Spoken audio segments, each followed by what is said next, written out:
It's that whole adage, it's greater to give than it is to receive, right? It's like when you see that song, when you see Proof of Your Love that you've been singing for better part of 10 years means something to someone, and you go, well, that makes it worth it. Can I ask you about your music for just a minute? Oh, of course. Yeah. Who were your musical influences? Who made you who you are today? Well, not to sort of close the loop and tie it back into the movie, but one of the incredible exercises musically about the movie is not only is there some great music in the film, like some great needle drops, like Jesus Jones or Rod Stewart, Lenny Kravitz, Seal, Michael W. Smith, Amy Grant, Stryper, as we mentioned. Yes. Like there's just some great musical moments. We actually are releasing a song in the film that no one's ever heard before as a band. But then we did a whole Inspired By soundtrack. And we did more features, Rusty, on this Inspired By than any record in the history of the band. To name a few, Stryper, as I mentioned, yes. The Cray, Lee Bryce, who's a country artist. Yes. Michael W., Amy Grant. We remade their songs, Lead Me On and Place in This World, and they sung on them.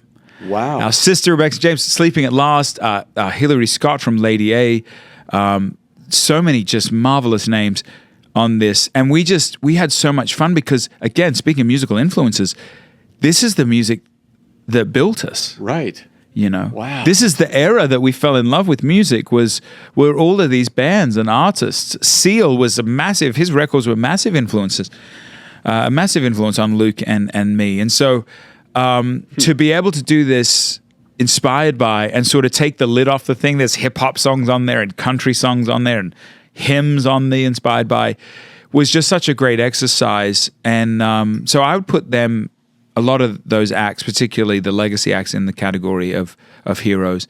U2 is massive. Bono's a massive inspiration for me as well. I just saw them at the Sphere. I did too. Did you see them towards the end then? I did. Amazing.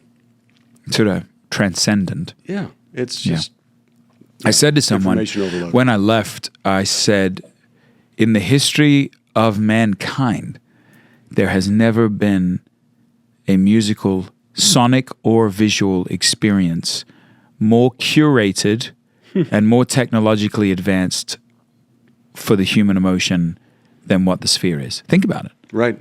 Never. I mean, the technology in that room is outrageous. Right. We go into basketball arenas so often, and they're designed for a bunch of really tall blokes to bounce a ball back and forth. They're not designed for a concert, you know. Right. But this was 17,000 people, and this whole thing was designed for a live performance. Right. It's just... It was amazing. Yeah. Yeah, I can't even describe it. You got to sing a song with Dolly Parton. True story. What was that like? We just wanted to give her a break, you know. She's a new artist. Wanted to just... She's going to open for y'all. Really wanted to find her. One of the great highlights and compliments of our time as musicians, you know. For so many reasons, Rusty. One, because first of all, we are brothers to a woman, Rebecca James, who's an artist, and we had a front row seat of her journey as a musician. It's hard to be a woman in music. I'm a husband to a wife who is a Latin country artist. It's hard to be a woman in music. Dolly's been in music for 50 years. Yeah. Think about all the chauvinism, misogynism, and all the you know, and she's a beautiful woman. Like, just think about all she's had to deal with in her 50 years, and yet she still has that light. Right. She still has that grace. She's like, oh, you're a handsome one. People tell me I need to be upset at men. I love men. Like, she stayed faithful. You know, she's faithful to her husband, and she's written. Jolene, like, I Will Always Love You. I mean, She's written some of the great songs of all time. And so when we presented God on the Nose to her as an idea, I mean, I ask a lot of people to be involved, and I get shut down a lot, to be honest. And within presenting it, like a week later, we were on the phone with Dolly herself. And I remember her saying on the call, like, y'all, I love this song. I think it's one of the great songs I've ever heard, and I'd love to sing it with you, and we should do a music video, and we should perform it on television.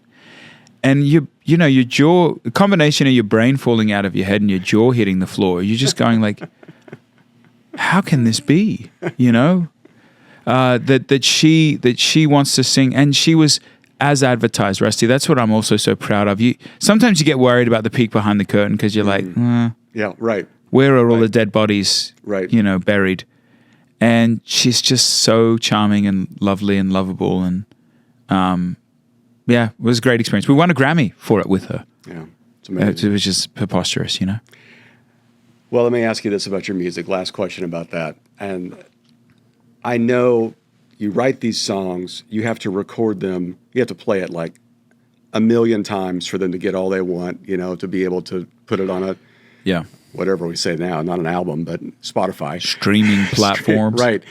And then you go out and perform it.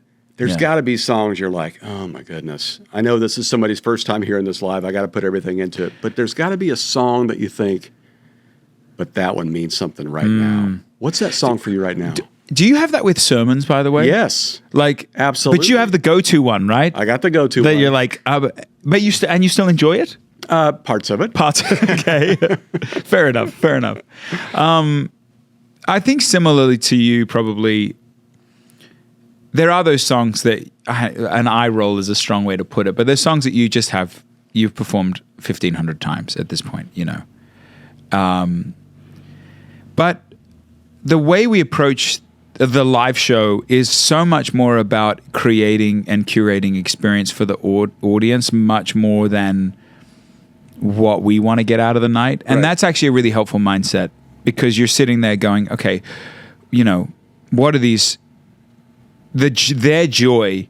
It's that whole adage, it's greater to give than it is to receive, right? It's like when you see that song, when you see proof of your love that you've been singing for better part of 10 years means something to someone, you go, well, that makes it worth it. And yes, there are certainly nights where you're like, do we really have to? But the nights are actually probably less about the song and more about like, you just got nothing left to give. You know how it is. You have to show up at 9:30 on a Sunday. Like you have to show up at 9 p.m. on a Saturday night or whatever it is.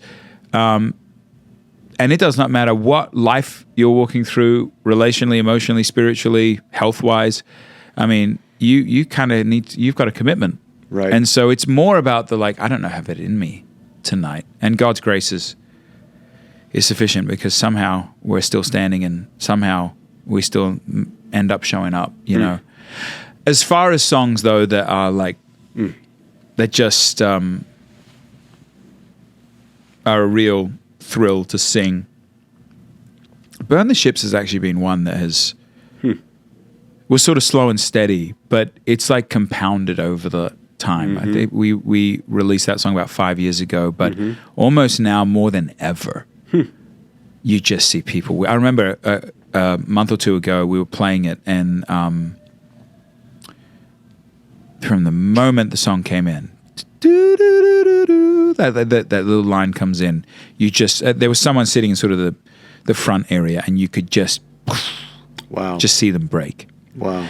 And so literally towards the end of the song, she was close enough where I got to literally go. I've never spoken to this woman in my life, but I got to step off the stage, and I just got to hold her, and she just wept. And there was something about the power of music, the power of God, the power of that moment that and I've not obviously seen her since. But it was like, we are connected forever through that moment.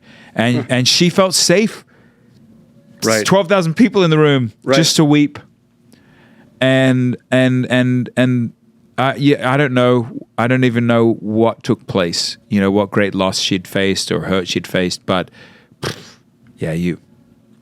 that'll humble you quick. That's so good. And one day you'll find out what was going on. Yeah, one day. One day. One day, come up to me on the other side of this whole thing and say, hey, do you remember when we were back down there and this thing happened? Yeah.